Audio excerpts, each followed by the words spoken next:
नमस्कार दोस्तों, मैं डॉक्टर एच.एस. पालीवाल अपने YouTube चैनल आयुर्वेद टिप्स पर आपका हार्दिक स्वागत और अभिनंदन करता हूं। आज हम सुश्रुत संहिता के सूत्र स्थान के 21वें अध्याय व्रण प्रश्न अध्याय के बारे में पढ़ने वाले हैं। इस अध्याय के अंदर हम वात पित्त कफ की निरुक्ति के बारे में, रक्त के चतुर्थ दोष के बारे में, षटक्रिया काल के बारे में और व्रण की जो परिभाषा दी है आचार्य सुश्रुत ने उसके बारे में पढ़ने वाले हैं। तो आइए शुरू करते हैं। सुश्रुत सूत्र 21। आचार्य सुश्रुत कहते हैं कि जो हमारा शरीर है, जो हमारी बॉडी है, उसका जो निर्माण हुआ है वो वात पित्त और कफ तीन दोषों से मिलकर बना हुआ होता है। और जब इसके अंदर रक्त का अनुबंध होता है या रक्त दोष का अनुबंध होता है तो वही जो स्थिति होती है, जो हमारा जो बॉडी होता है उसके प्रलय और उसके संभव में कारण होता है। तो इंपॉर्टेंट है कि जब शोणित का अनुबंध हो जाता है त्रिदोष के साथ में, तब क्या होता है कि शरीर की स्थिति, प्रलय और विनाश में कारण होता है। कौन होता है? त्रिदोष प्लस शोणित। आचार्य काश्यप ने त्रिस्थूण को त्रिदोष की उपमा दी है। तो अगर आपसे पूछा जाए कि त्रिस्थूण किसके लिए वर्ड यूज किया गया है, तो त्रिस्थूण जो शब्द है वो त्रिस्थूण शब्द किसके संदर्भ में आता है? कि त्रिदोष के संदर्भ में आता है। किसके संदर्भ में? कि त्रिदोष के संदर्भ में। आचार्य सुश्रुत कहते हैं जिस तरीके से कोई पिलर होता है वो मकान को संभाले रखता है, उसी तरीके से ये वात पित्त कफ जो होता है वो हमारे शरीर को संभाले हुए और बनाए हुए रहते हैं। अब हम बात करते हैं नेक्स्ट कि जो वात पित्त कफ की जो निरुक्ति है उसमें क्या है। ये वहां पर वात पित्त कफ की निरुक्ति के बारे में हम बात करने वाले हैं और इसका रेफरेंस भी हमें ध्यान रखना है कि ये कहां पर मिलता है। तो सुश्रुत सूत्र 21 के अंदर मिलता है। आचार्य सुश्रुत बोलते हैं कि जो वात शब्द है वो वात शब्द में जो वा है वो गति और गंध से रिलेटेड होता है और इसका मतलब होता है गमन। ठीक है। और पित्त शब्द की जो निरुक्ति है वो तप संतापित, संताप यानी कि उसका जो टेम्परेचर है वो क्या होगा? बढ़ेगा, यानी कि ऊष्मा क्या होगी? बढ़ेगी। और कफ के लिए क्या आता है? श्लिष आलिंगने। क्या आता है? श्लिष आलिंगने। तो इसकी निरुक्ति भी हमें ध्यान रखनी है कि इसका रेफरेंस कहां मिलता है? कि सुश्रुत सूत्र 21 के अंदर। अब हम बात करते हैं वात पित्त कफ के मुख्य स्थान की। तो आचार्य सुश्रुत ने वात का जो मुख्य स्थान बताया है वो क्या बताया है? कि श्रोणी गुदाश्रय। क्या बताया है? श्रोणी गुदाश्रय। यहीं पर अगर मैं बात करूं आचार्य चरक की, तो आचार्य चरक क्या बताते हैं वात का मुख्य स्थान? तो आचार्य चरक बताते हैं पक्वा से।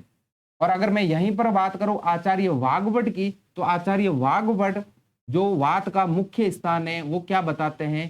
तो वो बताते हैं पक्वा से। क्या बताते हैं? वो भी पक्वा से। मैं बात करूं पित्त के मुख्य स्थान की, तो जो पित्त का मुख्य स्थान है वो आचार्य सुश्रुत जो बताते हैं वो बताते हैं आमाशय और पक्वाशय के मध्य में। क्या बताते हैं? आमाशय और पक्वाशय के मध्य में। और यहीं पर अगर मैं बात करूं आचार्य चरक की, तो आचार्य चरक क्या बताते हैं? नाभि बताते हैं। क्या बताते हैं? नाभि बताते हैं। और आचार्य वाग्भट जो बताते हैं वो क्या बताते हैं? सॉरी, आचार्य वाग्भट नाभि बताते हैं और आचार्य चरक क्या बताते हैं? आमाशय बताते हैं। आचार्य चरक क्या बताते हैं? आमाशय। तो ये इंपॉर्टेंट है। आचार्य वाग्भट के अनुसार जो पित्त का स्थान है, मुख्य स्थान, वो बहुत इंपॉर्टेंट है। कई बार एग्जाम में क्वेश्चन पूछा गया है। क्या है? नाभि है। अगर मैं यहीं पर बात करूं कफ के मुख्य स्थान की, तो आचार्य सुश्रुत के अनुसार कफ का मुख्य स्थान क्या है? कि आमाशय है। क्या है? आमाशय है। और अगर आचार्य चरक के अनुसार मैं बात करूं तो कफ का मुख्य स्थान क्या है? कि उरह प्रदेश है। कौन सा प्रदेश है? कि उरह प्रदेश है। और आचार्य वाग्भट भी क्या बोलते हैं? उरह प्रदेश। क्या बोलते हैं? उरह प्रदेश। क्योंकि आमाशय को आचार्य चरक ने किसका मुख्य स्थान माना है? कि पित्त दोष का मुख्य स्थान माना। तो ये वात पित्त कफ के चरक, सुश्रुत और वाग्भट के अनुसार जो इनके मुख्य स्थान है वो भी हमें ध्यान रखना है। अब हम बात करते हैं नेक्स्ट कि जो ये जो अपना जो रक्त है, उस रक्त की जो उत्पत्ति होती है वो उत्पत्ति कहां पर होती है? तो आचार्य सुश्रुत बोलते हैं कि जो रक्त की उत्पत्ति है वो रक्त की उत्पत्ति कहां पर होती है? या रक्त का निर्माण या रक्त की उत्पत्ति की बात करें तो कहां होती है? यकृत प्लीहा में। क्या कहां होती है? यकृत प्लीहा में। अगर मैं बात करूं आचार्य वाग्भट के अनुसार, तो आचार्य वाग्भट बोलते हैं कि रक्त की जो उत्पत्ति या निर्माण होता है वो कहां होता है? आमाशय में होता है। कहां होता है? आमाशय में होता है। और अगर मैं यहीं पर बात करूं आचार्य सारंगधर की, तो आचार्य सारंगधर बोलते हैं ओनली यकृत। कहां पर होता है? सिर्फ यकृत होता है। यकृत के अंदर रक्त की उत्पत्ति होती है। कौन बोलते हैं? आचार्य सारंगधर। तो इंपॉर्टेंट है, ध्यान रखना है हमें। ठीक है। अब यहाँ पर वात पित्त कफ के 5 वेदों का वर्णन किया गया है। वात के जो 5 वेद हैं वो वात अध्याय के अंतर्गत, जो वात व्याधि अध्याय है, निदान स्थान के अंतर्गत आचार्य सुश्रुत बताएंगे। और यहाँ पर हम जो पित्त के जो भेद है उसके बारे में हम पढ़ने वाले। आचार्य जो सुश्रुत है वो कहते हैं कि हमारे शरीर में पित्त के अलावा और कोई अग्नि नहीं होती है। क्या होता है? पित्त के अलावा और कोई भी अग्नि नहीं होती है। ठीक है, तो वो भी हमें ध्यान रखना है। अब देखिए, जो वात व्याधि के अंदर जो बताएंगे, लेकिन जो पित्त के जो 5 भेद हैं वो कौन कौन से भेद होते हैं? एक होता है आलोचक भेद, पाचक पित्त होता है, आलोचक पित्त होता है, भ्राजक पित्त होता है, साधक पित्त होता है। तो ये सब कुछ होते हैं। ठीक है, तो अब हम शुरू करते हैं कि यकृत प्लीहानो हृदय दृष्टि त्वक पूर्वोक्तम च श्लेष्मा उरह सिर कंठो जीवा मूलम संदेह च। जो यकृत प्लीहा में रहता है वो कौन सा पित्त? कि वो रंजक पित्त होता है। हृदय में रहता है वो कौन सा पित्त? कि वो कौन सा पित्त होता है? साधक पित्त होता है। ठीक है, तो इसके बारे में हम अभी डिटेल में पढ़ेंगे। अब हम बात करते हैं इसके रेफरेंस की। तो इसका रेफरेंस बहुत इंपॉर्टेंट है। आचार्य सुश्रुत कहते हैं कि विसर्ग, आदान और विक्षेप। देखिए, विसर्ग, आदान और विक्षेप। विसर्ग कौन करता है, किसका लक्षण होता है? आदान किसका लक्षण है और विक्षेप किसका लक्षण है? देखिए, सोम, सूर्य और अनिल। सोम, सूर्य और अनिल। अनिल यानी कि वायु। कि जिस प्रकार सोम, सूर्य और अनिल विसर्ग, आदान और विक्षेप करके इस जगत को धारण करते हैं, उसी प्रकार कफ, पित्त और वायु क्या करते हैं? इस देह का धारण करते हैं। तो सोम का मीनिंग क्या हो गया? कि सोम का मीनिंग हो जाता है कफ दोष से, और सूर्य का जो होता है कि ताप बढ़ा हुआ रहता है तो पित्त दोष से, और अनिल का मतलब क्या हो गया? कि वात दोष से। तो इसका इंपॉर्टेंट जो इसका रेफरेंस है वो इंपॉर्टेंट है कि विसर्ग, आदान, विक्षेप सोम, सूर्य, अनिल था किसके संदर्भ में कहा गया है? कि त्रिदोष के संदर्भ में कहा गया है। और रेफरेंस की बात करें तो सूत्र सूत्र 21 में मिलता है हमें। अब हम बात करते हैं कि जो आचार्य सुश्रुत कहते हैं कि जो हमारी अग्नि, अग्नि क्या होती है? अग्नि होती है कि जैसे कि पाचक पित्त होता है, और पाचक पित्त क्या करता है? कि जो भी हम भोजन या अन्न ग्रहण करते हैं उसका क्या करता है? पाचन करता है। अगर पाचक पित्त हमारी बॉडी के अंदर या पित्त हमारी बॉडी में सम अवस्था में रहता है तो हमारी अग्नि भी क्या रहती है? सम रहती है। तो जो अग्नि है वो अग्नि एक तरीके से क्या होता है? कि पित्त होता है। तो ये क्या है? सत्य कथन है। सत्य असत्य कथन में आपसे पूछा जा सकता है। ठीक है, तो ये हमें ध्यान रखना है। अब हम बात करते हैं पित्त के 5 भेदों की। किसकी? पित्त के 5 भेद। जो पित्त के 5 भेद हैं उसके बारे में। सबसे पहले पित्त का जो मुख्य भेद है वो कौन सा भेद होता है? वो होता है पाचक पित्त। और पाचक पित्त क्या होता है? कि ये जो पाचक पित्त होता है ये आमाशय और पक्वाशय के मध्य में स्थित होता है। और ये आमाशय और पक्वाशय के मध्य में स्थित होता हुआ ये जो बाकी के जो चारों पित्त होते हैं उनका क्या करता है? अपनी अनुग्रह शक्ति से, अपनी शक्तियों से उनका क्या करता है? अनुग्रह करता है। उनका क्या करता है? अनुग्रह करता है। और दूसरा क्या करता है? कि जो भी आपने आहार लिया है उस आहार का ये क्या करता है? पाचन करता है। और जो वात, पित्त, कफ आदि जो दोष है और जो मूत्र और पुरीस है उनका वो क्या करता है? विवेचन करता है। क्या करता है? कि विवेचन करता है। तो इंपॉर्टेंट है, चतुर्विधम अन्नपानम पचति विवेचति किसका लक्षण है? कि पाचक पित्त का लक्षण है। और इसका मुख्य स्थान क्या है? कि आमाशय पक्वाशय मध्य है। क्या है? आम पक्वाशय मध्य होता है। और ये अपने शक्ति से क्या करता है? अग्नि कर्म गुण से बाकी जो भी पित्त होते हैं, पित्त के भेद होते हैं उनका क्या करता है? अनुग्रह करता है। ठीक है, बात करते हैं हम रंजक पित्त की।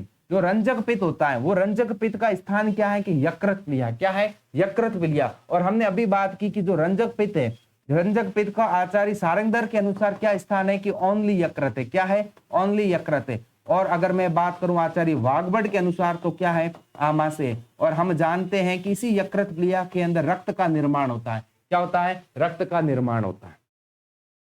अब हम बात करते हैं नेक्स्ट, जो हृदय में स्थित पित्त होता है। हृदय में कौन सा पित्त? हृदय में कौन होगा? जो साधक होगा। क्या होगा? साधक होगा। और साधक पित्त कैसा? साधक पित्त कैसा होगा? कि साधक पित्त होगा कि जिससे अपने मनोरथ, जो हृदय से अपने बात रखता है, जिससे अपने मनोरथ साधित हो सकते हैं, वो कौन सा पित्त? कि वो पित्त होता है साधक पित्त। इंपॉर्टेंट है, साधक पित्त का स्थान क्या है? कि हृदय होता है। अब हम बात करते हैं आलोचक पित्त की। आलोचक पित्त कहाँ होता है? आलोचक पित्त होता है दृष्टि में। और ये क्या करता है? ये क्या करता है? रूप का ग्रहण करता है। अगर दृष्टि में आलोचक पित्त होगा तभी वो देख पाएगा। क्या देख पाएगा? कि रूप का ग्रहण कर पाएगा। ठीक है, तो आलोचक पित्त का स्थान क्या है? कि दृष्टि होती है। बात करते हैं भ्राजक पित्त की। भ्राजक पित्त कहाँ मिलता है? कि त्वचा में मिलता है। तभी तो त्वचा में क्या होती है? प्रभा मिलती है, वर्ण मिलता है। ठीक है, तो भ्राजक पित्त कहाँ मिलेगा? कि त्वचा में मिलता है। और दूसरा इंपॉर्टेंट, भ्राजक पित्त का काम क्या है? छाया नाम च प्रकाशक है। क्या है? छाया नाम च प्रकाशक है। तो हमें ये ध्यान रखना है कि छाया नामचा प्रकाश के कौन होता है कि भ्राजक पित्त होती है। कौन होता है कि भ्राजक पित्त।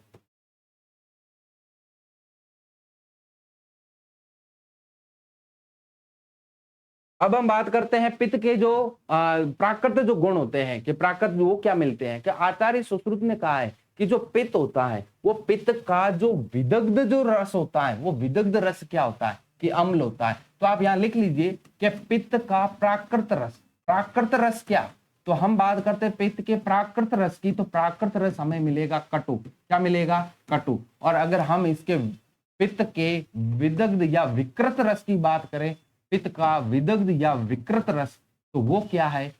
वो मिलेगा अम्ल। क्या मिलेगा? अम्ल। हम देखते हैं कि जब हम अम्ल पदार्थों का ज्यादा सेवन करते हैं तो हमें क्या होती है कि एसिडिटी होती है, खट्टी डकार आती है, क्योंकि वहां पर जो रस है वो क्या हो जाता है? विदग्ध अवस्था में अम्लीय हो जाता है। क्या होता है? अम्लीय भाव को प्राप्त होता है। तो इसके हमें ध्यान रखना है कि कटु रस क्या होता है? प्राकृत रस। लेकिन ये कटु रस कफ का अन्योन्य रस होता है। कफ का अन्योन्य रस होता है। ठीक है, अन्योन्य रस होता है।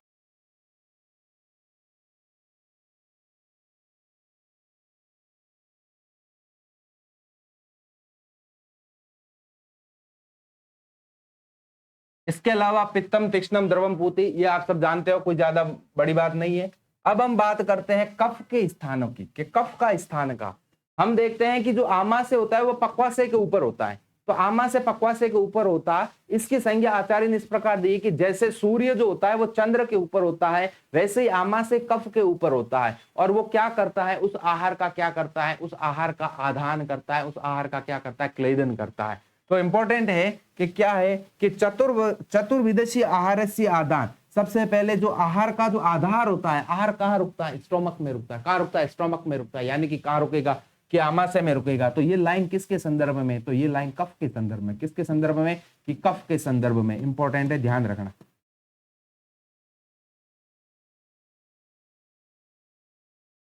आचार्य सुश्रुत ने कहा है कि जो कफ के जो गुण होते हैं वो क्या होता है? माधुर्य, पिच्छिल और प्रक्लेदी, यानी कि क्लेदन भाव होता है। तो वहां पर जो भी गुण होगा, वहां पर जो भी श्लेष्मा होगा इस आमाशय के अंदर, तो उसके भी क्या होंगे? यही लक्षण मिलेंगे। क्या मिलेंगे? ये लक्षण। तो ये फिल इन द ब्लैंकेट्स के अंदर क्वेश्चन पूछा जाता है कि आमाशय संभवती डॉट डॉट डॉट मधुर शीतला। तो आंसर क्या करना है? श्लेष्मा करना है। क्या करना है? श्लेष्मा करना है।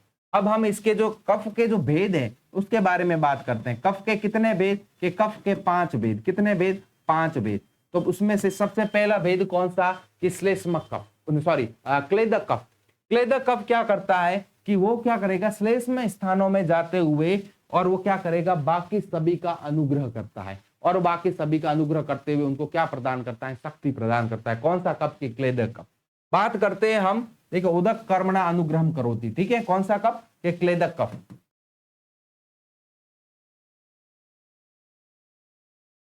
बात करते हैं हम किसकी? कि जो उरह में स्थित होता है, यार जो हृदय में स्थित होता है, तो हृदय में कौन सा स्थित होता है? अवलंबक कफ।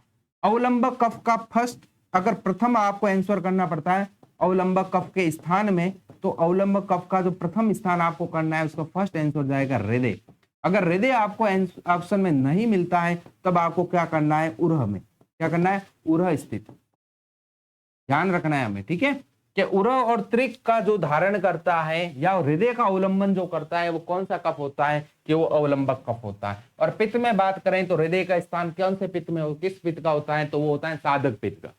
बात करते हैं बोधक कफ। बोधक कफ का मतलब क्या? बोधक कफ का मतलब होता है जिससे बोला जाता है। किससे बोला जाता है? जीवा से बोला जाता है, कंठ से बोला जाता है। तो बोधक का इसका स्थान क्या होगा? जीवा मूल कंठस्थ। क्या होगा? जीवा मूल और कंठ, ये क्या होता है? बोधक कफ का क्या होता है? स्थान होता है। बात करते हैं तर्पक कफ की। तर्पक का मतलब क्या होता है? तर्पक का मतलब होता है तर्पण करना। किसका तर्पण करना? इंद्रियों का तर्पण करना। और इंद्रियों का तर्पण कौन करता है? सिर करता है। क्योंकि हमारे आचार्य ने सिर को क्या कहा? सिर को सभी अंगों में उत्तम माना है। क्या माना है? उत्तम माना है, उत्तमांग माना है। तो क्या हुआ कि तर्पक कफ का स्थान क्या हुआ? कि सिर हुआ। क्या हुआ? सिर हुआ। और यहां से वो क्या करता है? इंद्रियों का तर्पण करता है। इंद्रिय नाम आत्मवीर्य अनुग्रहण करोति। वेरी इंपॉर्टेंट है। ठीक है, तो इंद्रियों का ग्रहण कौन करेगा? कि तर्पक कफ करेगा। क्यों करेगा? क्योंकि सिर में स्थित होता है। अब हम बात करते हैं इसके जो अंतिम कफ है, अंतिम भेद है। अंतिम भेद कौन सा होता है? कि श्लेष्मिक कफ होता है। कौन सा होता है? श्लेष्मिक कफ। श्लेष्मिक कफ कहाँ होगा? संधियों में होगा। कहां पर होगा? कि संधियों में होगा, जॉइंट्स में होता है।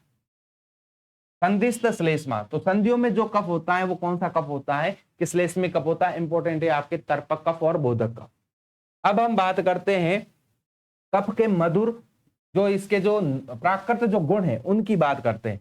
हमने बात की कि जो कफ का जो विदग्ध रस है वो विदग्ध रस क्या होता है। देखिए, मधुरत्व अविदग्ध स्याद विदग्धो लवणत्व, इंपॉर्टेंट है। जैसे पित्त का प्राकृत रस, पित्त का प्राकृत रस जैसे क्या था कि कटु था, वैसे कफ का प्राकृत रस क्या होगा कि कफ का प्राकृत रस होगा मधुर। क्या होगा? मधुर होगा। और कफ का विदग्ध रस क्या है तो कफ का विदग्ध रस होगा लवण रस। क्या होगा? लवण रस। लेकिन कफ का अन्योन्य रस क्या होगा कि अन्योन्य रस होगा कटु। क्या होगा? कटु। ये हमें ध्यान रखना है। अब हम बात करते हैं नेक्स्ट कि जो शोणित होता है उसका स्थान क्या होता है कि यकृत और प्लीहा, जिसको हम ऑलरेडी पढ़ चुके हैं। अब हम बात करते हैं रक्त के गुणों की। ये किसके गुण है कि रक्त के गुण है, रक्त के गुण। क्योंकि आचार्य सुश्रुत ने रक्त को चतुर्थ दोष माना है। क्या माना है? चतुर्थ दोष माना है। तो रक्त का गुण क्या? अनुष्ण शीतम। क्या होता है? न ज्यादा उष्ण होता है न ज्यादा शीत होता है। इसीलिए तो क्या होता है वो वेसल्स में या सिराओं धमनियों में क्या रहता है? बहता रहता है। ठीक है। अनुष्ण शीतम मधुरम, इंपॉर्टेंट है। क्या है? मधुर। आपसे पूछा जाए कि जो रक्त है, रक्त का रस क्या होता है, रक्त का प्राकृत रस या प्राकृत रस की बात करें या रस की बात करें तो क्या होता है? तो क्या होता है कि मधुर होता है। किसके अनुसार? कि आचार्य सुश्रुत के अनुसार। लेकिन अगर मैं यहीं पर बात करूं आचार्य वाग्भट के अनुसार तो आचार्य वाग्भट क्या बोलते हैं? मधुर के साथ में लवण रस भी बोलते हैं। क्या बोलते हैं? लवण रस भी बोलते हैं। तो इंपॉर्टेंट है, ध्यान रखना। आचार्य वाग्भट के अनुसार कई बार एग्जाम में क्वेश्चन पूछा गया है। तो मधुर होता है, लेकिन और क्या बोलते हैं? विश्रगंधी। तो अगर आपसे पूछा जाए विश्रगंधी कौन, तो विश्रगंधी कौन होता है कि विश्रगंधी होता है रक्त। क्या होता है? विश्रगंधी कौन होता है कि रस होता है। अगर मैं बात करूं स्याद विदाश्च आस्य पित्तवत, आचार्य सुश्रुत बोलते हैं कि देखिए प्राकृत रस तो मधुर हो गया है, लेकिन विदग्ध रस क्या है? पित्त के समान है। और पित्त का विदग्ध रस क्या था कि पित्त का विदग्ध रस अम्ल है। इंपॉर्टेंट है, आप अगर मधुर रस को समझते हुए अगर आपने विदग्ध रस लवण किया तो गलत हो जाएगा। लेकिन इसका विदग्ध रस क्या है? पित्त के समान। और पित्त का क्या था कि अम्ल था। इसीलिए अम्ल पदार्थों का ज्यादा सेवन करते हैं तो स्किन डिसऑर्डर होते हैं, हमारी स्किन में ड्राइनेस आती है, हमारी विटिलिगो और स्किन के जितने भी रोग होते हैं उसका मुख्य कारण क्या है? अम्ल रस का ज्यादा प्रयोग करने से होता है, क्योंकि उसमें पित्त के साथ में रक्त भी दूषित होता है। अब हम बात कर रहे हैं षड क्रिया काल की। देखिए जो षड क्रिया काल है उसका रेफरेंस इंपॉर्टेंट है कि कहां पर मिलता है। तो षड क्रिया काल का जो रेफरेंस है वो हमें कहां मिलेगा कि सुश्रुत सूत्र 21 के अंदर मिलता है। कहां मिलता है? सुश्रुत सूत्र 21 के अंदर।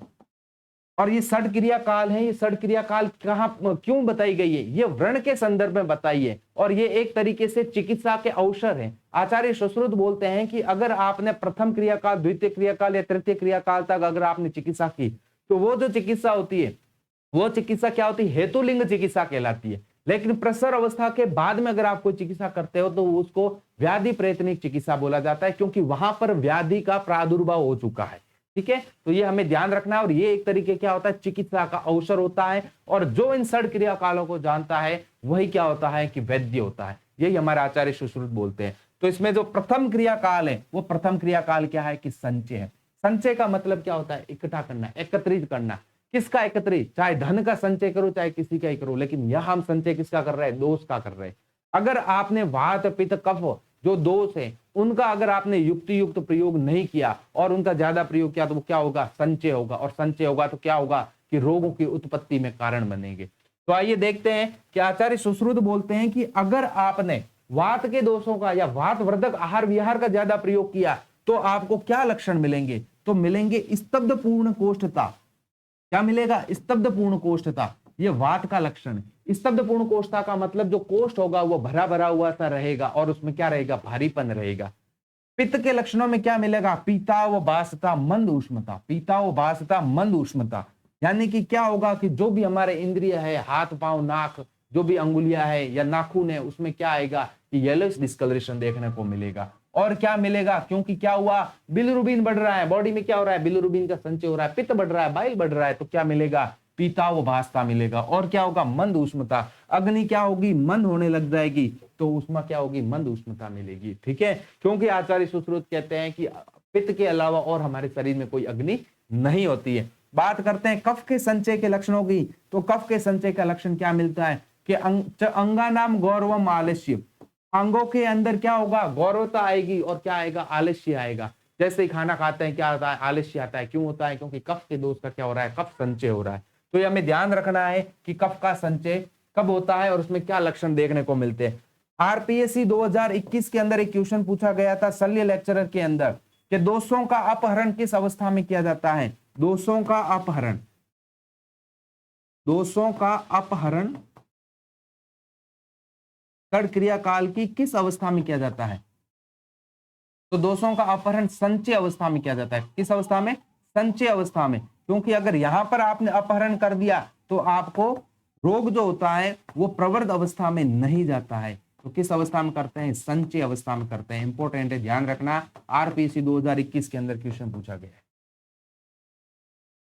अब हम बात करते हैं जो प्रकोप अवस्था की, जो द्वितीय जो क्रियाकाल है षड क्रियाकाल के अंदर का प्रकोप, उसके अंदर कि वात का प्रकोप, पित्त का प्रकोप और कफ का प्रकोप कैसे होता है। हम जानते हैं कि जो हमारी बॉडी होती है, आचार्य सुश्रुत ने जो वय का विभाजन किया है वो बाल, युवा और जो वृद्ध है इस तरीके से किया है। यानी कि जो बाल वय होती है उसके अंदर कफ दोष का प्राधान्य होता है। बाल, बाल का मतलब क्या हुआ, स्टार्टिंग का पेज, बाल, बाल वय के अंदर किसका, कफ दोष का। बात करूं मैं मध्यम वय या युवा वय की, तो मध्यम के अंदर पित्त दोष का। और बात करूं मैं वृद्ध अवस्था की, तो वृद्ध के अंदर किसका, कि वात दोष का प्राधान्य होता है। यानी कि दिन की शुरुआत में अगर हम बात करें दिन रात के संदर्भ में, तो दिन की शुरुआत में कफ का प्राधान्य होगा, जो दोपहर का समय होगा उसमें पित्त का प्राधान्य होगा, और जो शाम का समय होगा उसमें वात का प्राधान्य होगा।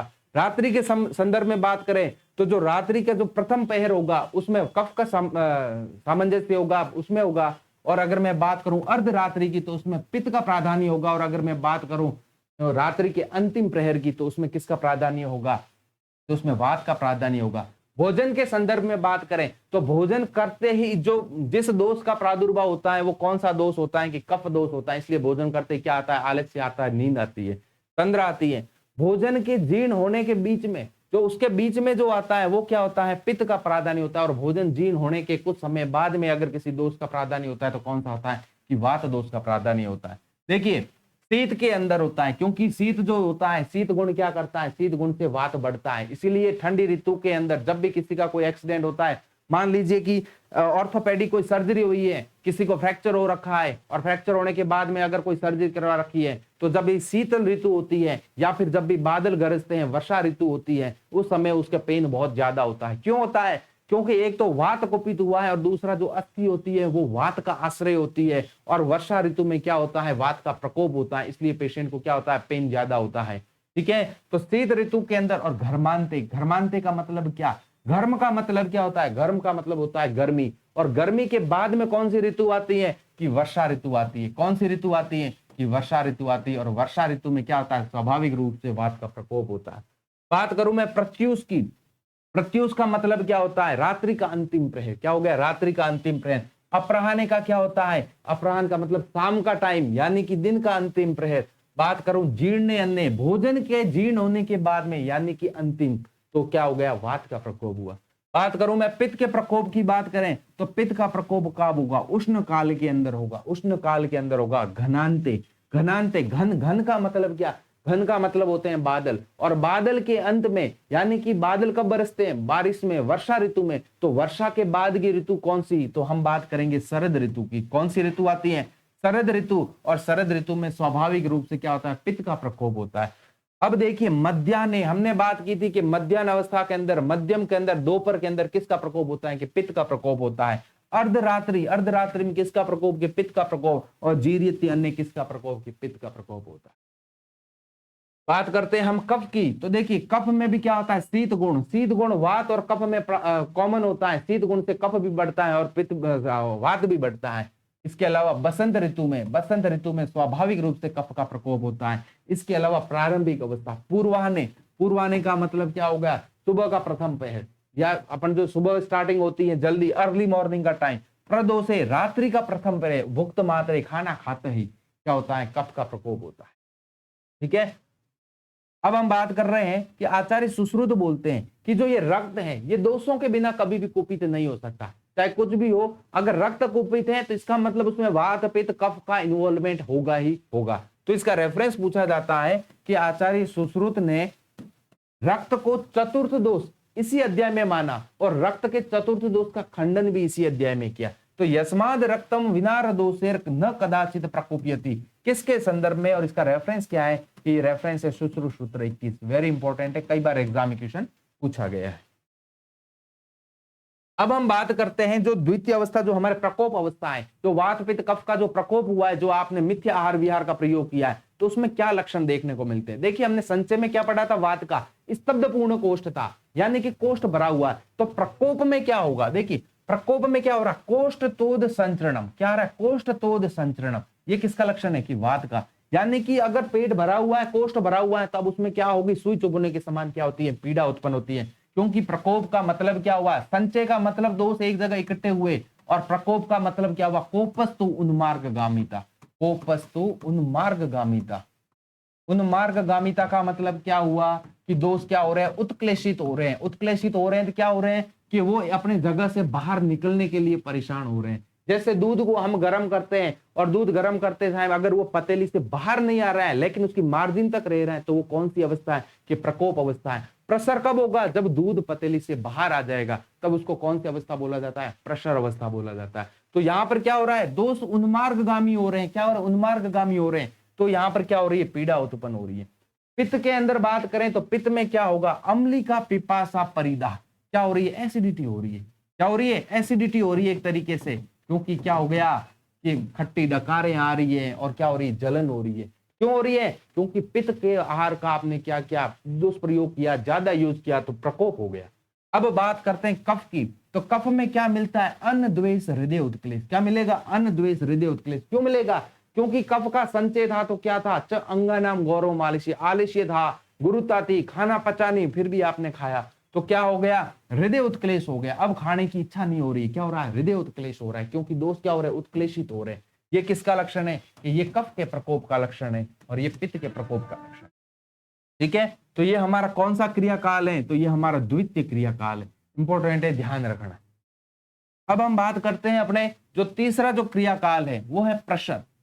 आपसे पूछा जाता है कि प्रसर के भेद कितने, तो प्रसर के भेद कितने की 15। अब देखिए मैंने कहा कि प्रसर क्या होता है कि दूध का भगोनी या पतली से बाहर आ जाना, यानी कि क्या हो गया कि अब जो दोष है वो क्या हो रहे हैं, बाहर आ गए, उत्क्लेशित होकर क्या आ रहे हैं, बाहर आ गए। बाहर आ गए इसका मतलब वो घूम रहे हैं, और घुमाता कौन है, वायु। कौन जाता है, वायु। वायु के बगैर दोष इधर उधर नहीं घूम सकते हैं, तो इनका जो भी नियंता प्रणेता होगा वो कौन होगा कि वायु होगा। कौन होगा, वायु। तो जो ये 15 भेद है, उस भेद का कारण कौन है कि ये वायु है। और वायु जो होता है वो क्या होता है, रजोगुण प्रदान होता है। क्या होता है, रजोगुण भूविष्ठ होता है। इसलिए क्या करता है, सभी प्रकार के जो भावों का जो प्रवर्तक होता है वो कौन कहलाता है, वायु कहलाता है। और इसी के आधार पर इसके क्या किए, 15 भेद किए। क्या किए, 15 भेद। आचार्य सारंगधर बोलते हैं कफ पंगु पित्त पंगु, यानी कि कफ भी पंगु होता है, पित्त भी पंगु होता है, लेकिन जब वायु उसके साथ मिलती है तो उनको भी अपने साथ लेके चली जाती है। अब हम बात करते हैं कि आचार्य सुश्रुत कहते हैं कि ये दोष बाहर तो आ गए, उत्क्लेशित होके बाहर आ गए, लेकिन अगर ये बाहर आए तो क्या व्याधि उत्पन्न हो जाएगी, रोग उत्पन्न हो जाएंगे। आचार्य सुश्रुत कहता है कि जहां पर उनको स्थान मिला है या जहां पर जिस स्थान पर दोष उत्क्लेशित होकर दूषित हुए हैं वहीं पर व्याधि उत्पन्न होगी। जैसे बादल जहां पर होता है उसी जगह पर क्या होती है, बारिश होती है। ऐसा नहीं कि बिना बादल के भी बारिश हो। तो उसी तरीके से इसका रेफरेंस इंपॉर्टेंट है, ध्यान रखना। तो इसका रेफरेंस सुश्रुत सूत्र 21 में मिलता है कि कृष्ण अर्ध अव्य वापि यत्र अंगे कुपितो वृषम दोषो विकारणम नभसी मेघवत्तर वर्षति। जहां बादल होते हैं वहीं बारिश होगी, उसी प्रकार जहां विकार उत्पन्न होंगे, जहां दोष होंगे वहीं पर क्या होगी, व्याधि उत्पन्न होगी। ऐसा नहीं कि कोष्ठ के अंदर दोष है और आपको व्याधि ज्वर हो रही है, ऐसा नहीं होता है। ठीक है, अब इसके अलावा बात करते हैं स्थानगत चिकित्सा की। आचार्य सुश्रुत बोलते हैं कि हमें किसकी चिकित्सा करनी चाहिए, हमें किसकी। देखिए वायु पित्त स्थानगत, अगर वायु पित्त के घर चला गया है, पित्त के स्थान में चला गया, तो हमें चिकित्सा किसकी करनी चाहिए, पित्त की करनी चाहिए। किसकी करनी चाहिए, पित्त की करनी चाहिए। नहीं ना, ऐसा नहीं कि हमें मेहमान को बाहर निकालना चाहिए। मेहमान आ गए पित्त के घर पे तो हमें क्या करना चाहिए, पित्त के घर पे खाना पहुंचाना चाहिए। तो हमें स्थान की चिकित्सा किसकी, स्थानगत चिकित्सा। वैसे ही अगर पित्त कफ के स्थान में चला गया तो चिकित्सा किसकी करेंगे? कफ की चिकित्सा करेंगे। और वैसे ही कफ अगर वात के स्थान में चला गया तो चिकित्सा किसकी करेंगे? कि वात की स्थान की चिकित्सा करेंगे। तो स्थानगत चिकित्सा, और स्थानगत चिकित्सा कहां पर मिलती है? कि काश चिकित्सा जो भी होती है काश अध्याय के अंदर, वो कौन सी चिकित्सा होती है? कि स्थानगत होती है। ठीक है, काश चिकित्सा भी क्या होती है? स्थानगत चिकित्सा होती है। अब हम बात करते हैं इसके लक्षण की। हमने प्रसर संचय अवस्था के लक्षण की बात की, प्रकोप अवस्था में लक्षण की बात की, और अब दोष उत्क्लेशित होकर बाहर आ गए तो यहां पर क्या लक्षण मिलेगा? देखिए अब क्या हुआ, पहले क्या था कि स्तब्ध पूर्ण कोष्ठ था, फिर क्या था? कोष्ठतोद संचनम, यानी कि पीड़ा हुई। अब क्या हुआ? अब वात का जो स्वाभाविक मार्ग है वो स्वाभाविक मार्ग को छोड़कर क्या करेगा? उल्टा जाएगा। कहां जाएगा? विमार्ग गमन। अगर वायु विमार्ग गमन करेगी तो वायु विमार्ग गमन करेगी तो क्या उत्पन्न होगा? आटोप उत्पन्न होगा। क्या उत्पन्न होगा? कि आटोप उत्पन्न होगा। अगर पित्त का प्रशर होगा तो उसमें क्या लक्षण मिलेंगे? तो उसके अंदर मिलेगा ओष चोष परिदाह धूमायनानि, यानी कि क्या मिलेगा? हाइपर एसिडिटी बोल सकते हैं। क्या होगा? हाइपर एसिडिटी वाली कंडीशन आ जाएगी। अगर मैं बात करूं कफ के, तो कफ में क्या प्रसर अवस्था है तो क्या मिल रहा है? छर्दी मिल रही। क्या मिल रही है? छर्दी। अरुचि अविपाक अंग साध छर्दी, अरुचि अविपाक अंग साध छर्दी। ठीक है, तो यानी कि छर्दी, छर्दी का मतलब क्या होता है? बाहर आना, रिगर्जिटेट होना, बाहर की तरफ आना। बाहर कब आएंगे? जब दोष प्रसर अवस्था में होंगे। ठीक है, तो ये हमें ध्यान रखना है। और ये हमारा कौन सा क्रियाकाल है? कि तृतीय। तो आचार्य सुश्रुत ने कहा है कि हमें प्रसर अवस्था तक, जो प्रसर अवस्था है वहां तक अगर हमें जो चिकित्सा करनी होती है प्रसर अवस्था तक, वो हेतु लिंग चिकित्सा करते हैं। क्या करते हैं? हेतु लिंग चिकित्सा, यानी कि जो कारण है, जो निदान है उसकी, और जो लक्षण हुए सिम्टोमेटिक, उसकी चिकित्सा की जाती है, हेतु लिंग चिकित्सा। लेकिन प्रसर अवस्था के बाद में, प्रसर अवस्था के बाद में हम क्या चिकित्सा करेंगे? व्याधि की चिकित्सा करेंगे। प्रसर अवस्था के बाद, प्रसर अवस्था के बाद क्या करेंगे? व्याधि की चिकित्सा करेंगे। आपने देखा होगा कि यहां तक कभी भी किसी भी व्याधि का नाम नहीं आया, सिर्फ क्या है? सिम्टम्स डेवलप हुए, तो सिम्टोमेटिक चिकित्सा करनी, व्याधि प्रेतनिक चिकित्सा करनी।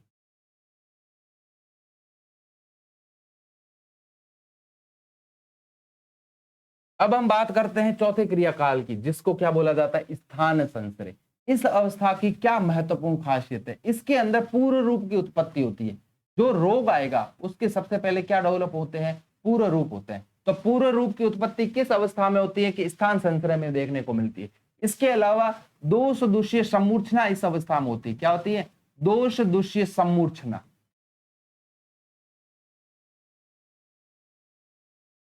यहीं पर हम बात करते हैं कि यहां पर हमें ख वैगुण्य भी देखने को मिलता है। ख वैगुण्य।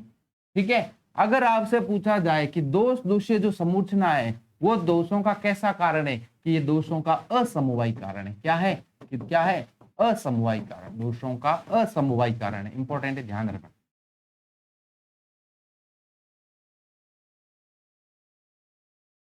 ठीक है, तो अब देखिए, अब आचार्य सुश्रुत कहते हैं कि पूर्व रूप स्टार्ट हो गए। पूर्व रूप स्टार्ट हो गए यानी कि अब यहां से व्याधि का नाम स्टार्ट होगा।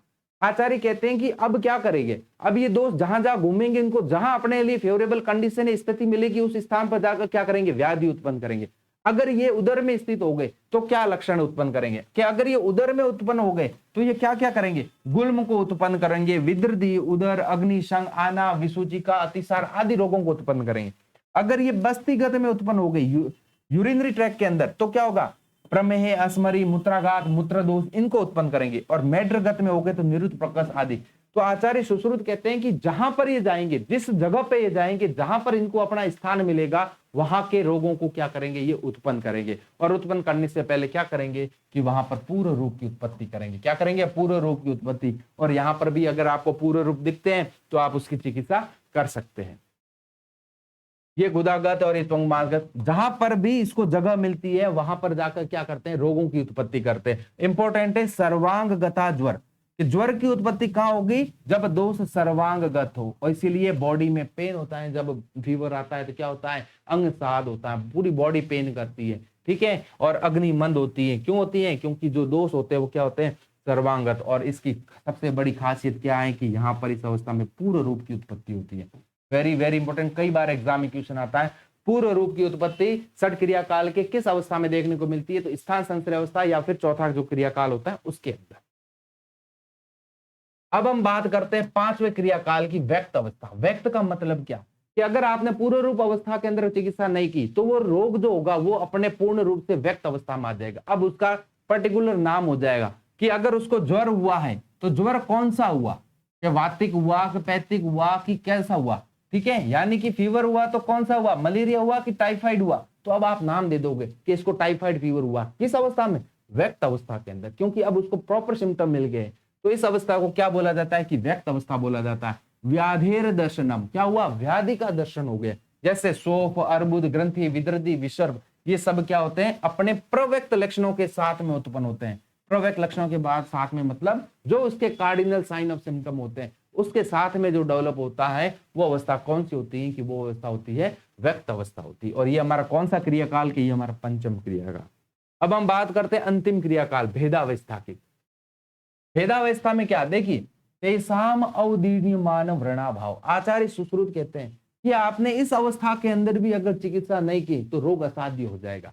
और इस भेदावस्था से एक क्वेश्चन आया था आरपीएससी 2021 शल्य लेक्चरर के अंदर कि यदि व्रणशोफ अवदीर्ण हो जाता है, व्रणशोफ अवदीर्ण हो जाता है, अवदीर्ण हो जाता है तो वो कौन सी अवस्था है? तो कौन सी अवस्था है? कि भेदावस्था है। आप मुझे बताइए, व्रणशोफ अवदीर्ण हुआ तो अवदीर्ण होकर क्या बनाता है? कि व्रण बनाता है। क्या बनाता है? कि व्रण बनाता है। क्या बनाता है? व्रण। तेसाम अवदीर्यमानम व्रण भावानाम अपवन, क्या बनाएगा वो? व्रण बनाता है। तो ये कौन सी अवस्था है? भेदावस्था। और इस अवस्था में अगर आपने चिकित्सा नहीं की तो फिर रोग क्या हो जाता है? असाध्य हो जाता है। क्या हो जाता है? असाध्य हो जाता है। ये अंतिम क्रियाकाल होता है जहां पर वैद्य को रोगी की चिकित्सा करने का क्या मिलता है? एक अवसर मिलता है, ठीक है। दीर्घ काल अनुबंध, यानी कि रोग कैसा हो गया? क्रॉनिक हो गया। क्या हो गया? क्रॉनिक हो गया। क्रॉनिक हो गया ना, यहां तक आते आते, इसलिए क्या हो जाता है? क्रॉनिक हो जाता है। इंपॉर्टेंट है, व्रणशोफ अवदीर्यमान कब हो जाता है? जब भेदावस्था आती है। और व्रणशोफ जैसे अवदीर्ण होगा, फटेगा तो क्या बनेगा? कि व्रण बन जाता है, ठीक है। और रोग कैसा हो जाएगा? इस अवस्था में चिकित्सा नहीं करने पर असाध्य हो जाता है। इसका रेफरेंस पूछा जाता है कि संचयम च प्रकोपम च प्रसरम स्थान संश्रय। आचार्य बोलते हैं कि जिसको इस षटक्रिया काल का ज्ञान नहीं वो वैद्य नहीं, उससे कभी चिकित्सा नहीं करवाना चाहिए। और सच्चा वैद्य वही होता है जो इस षटक्रिया काल का ज्ञान जानता है और चिकित्सा का अवसर जब भी मिले उसके अंदर वो चिकित्सा करता है। तो इंपॉर्टेंट है, यो वेति दोषाणाम स भवेद भीषक, किसके संदर्भ में है? तो ये किसके संदर्भ में? ये षड क्रिया काल के संदर्भ में। किसके संदर्भ में? षड क्रिया काल के संदर्भ में। वेरी वेरी इंपॉर्टेंट, ध्यान रखना। किसके संदर्भ में? षड क्रिया काल के संदर्भ। देखिए, हमने पहले ही बात कर चुके हैं कि जो अपहरण है, संचय अपहता दोषा, अपहरण किस अवस्था में किया जाता है? संचय की अवस्था में किया जाएगा। क्योंकि अगर आपने संचय की अवस्था में दोषों का अपहरण नहीं किया तो दोष क्या हो जाते हैं? धीरे धीरे उत्तरोत्तर क्या हो जाते हैं? बलवान होते हैं। इसीलिए तो भेदावस्था में आते आते रोग क्या हो जाता है? असाध्य हो जाता है, ठीक है। तो ये हमें ध्यान रखना है, यह एग्जाम में क्वेश्चन आ चुका है, आरपीएससी 2021 शल्य लेक्चर। अब इस अध्याय के जो अंतिम जो श्लोक हैं जहां पर हम व्रण की परिभाषा के बारे में पढ़ेंगे। देखिए, यहां पर आचार्य सुश्रुत ने षड क्रिया काल का वर्णन किया, व्रण के संदर्भ में समझ में आता है, लेकिन यह व्रण का कहीं पर भी वर्णन नहीं आया। लेकिन व्रण की जो परिभाषा है वो हमें कहां देखने को मिलती है? सुश्रुत सूत्र 21 में। इसलिए इसका रेफरेंस बहुत इंपॉर्टेंट हो जाता है कि सुश्रुत सूत्र 21 के अंदर व्रण की परिभाषा क्या है? व्रण की परिभाषा आचार्य बोलते हैं कि व्रण क्या, अगर कहीं पर भी कोई चोट लग गई है तो उसको ढकने के लिए, उसको उसका धारण करने के लिए आधे ही धारणात तस्मात् व्रण इति उच्यते, यानी कि उसको ढकने के लिए जिसका यूज किया जाता है वो क्या है? व्रण है। और आपने अगर व्रण पे ढका किया और व्रण क्या हो गया? रूड हो गया। रूड मतलब हील हो गया। तो हील होने के बाद व्रणोति यस्माद रूढ़े अपि, रूढ़े अपि का मतलब क्या हो गया? कंप्लीट हीलिंग आ गई है। क्या हो गई? कंप्लीट हीलिंग आ गई है। तो रूढ़े अपि व्रण वस्तु न नश्यति, और व्रण वस्तु का मतलब क्या? Scar formation. क्या होता है? स्कार, यानी कि कंप्लीट हील हो चुकी है तो क्या बनेगा? एक स्कार बनेगा। क्या बनेगा? स्कार। और वो स्कार मार्क हमेशा रहता है। क्या रहता है? हमेशा रहता है। आपने देखा होगा जब भी कोई भी प्रोसीजर किया जाता है, सर्जरी होती है, तो उसके ऊपर क्या किया जाता है, जब भी इंसिजन लगाया जाता है और सूचर लिया जाता है तो उसमें एक स्कार मार्क बनता है, चाहे छोटा बने चाहे बड़ा बने, क्या बनता है, एक व्रण वस्तु जरूर बनती है, स्कार मार्क जरूर बनता है, जो कभी भी नष्ट नहीं होता है, लाइफ टाइम तक रहता है। आजकल इस स्कार मार्क को बचाने के लिए और जब भी सर्जरी की जाती है तो सर्जरी में कौन सा सूचर लिया जाता है, कि सब क्यूटिकुलर सूचर लिया जाता है। क्या लिया जाता है, सब क्यूटिकुलर सूचर। इस फ्यूचर से क्या होता है, मिनिमम स्कार मार्क रहता है जो दिखाई भी नहीं देता है, और ये कॉस्मेटिकली बेटर माना जाता है। क्या होता है, सबसे अच्छा होता है कॉस्मेटिकली। लेकिन व्रण वस्तु न नश्यति, इसलिए ये इंपॉर्टेंट है, ध्यान रखना, ठीक है, कि व्रणात् व्रणोति यस्माद् रूढ़े अपि व्रण वस्तु न नश्यति आदे धारणा तस्माद् व्रण इति अच्युत बुद्धे। तो इसका रेफरेंस पूछा जाता है, तो रेफरेंस क्या है, सुश्रुतसूत्र 21। तो दोस्तों यहाँ पर हमारा सुश्रुतसूत्र 21 खत्म होता है। कल हम अपने जो नेक्स्ट अध्याय है व्रण श्राव्य अध्याय सुश्रुतसूत्र 22 के बारे में पढ़ने वाले हैं। तो आज के लिए इतना ही। जय हिंद, जय भारत, जय आयुर्वेद।